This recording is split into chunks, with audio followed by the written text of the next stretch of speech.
মুসলিম বিশ্বের অভিভাবক রাষ্ট্র হিসেবে পরিচিত তুরস্ক আবারও নজর কেড়েছে সামরিক শক্তি বৃদ্ধি নিয়ে।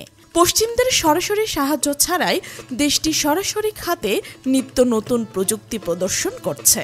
এবার তুরস্কের লক্ষ্য পঞ্চম প্রজন্মের নতুন যুদ্ধবিমান আকাশে উন্মুক্ত করা। তুরস্কের রাষ্ট্রপতি রিসেপ তাইয়েব এরদোগান সরকারের তত্ত্বাবধানে ইতোমধ্যেই নির্মাণ শেষ হয়েছে এই আধুনিক যুদ্ধবিমানটি। যুদ্ধবিমানটির নাম কান। এটি তুরস্কের নিজস্ব প্রযুক্তিতে তৈরি পঞ্চম প্রজন্মের TFA যুদ্ধবিমান। বিমানটি স্টেলথ প্রযুক্তিতে তৈরি, যা শত্রুদের রাডারে ধরা পড়া কঠিন করে তোলে। পাশাপাশি এটি দুটি শক্তিশালী ইঞ্জিন দ্বারা পরিচালিত, যা যে কোনো আবহাওয়ায় কার্যকরভাবে চালানো সম্ভব। নতুন এই যুদ্ধ বিমানটি আকারে 19 মিটার লম্বা এবং 12 মিটারের বেশি প্রশস্ত। সর্বোচ্চ 55,000 ফিট উচ্চতায় এটি উঠতে সক্ষম।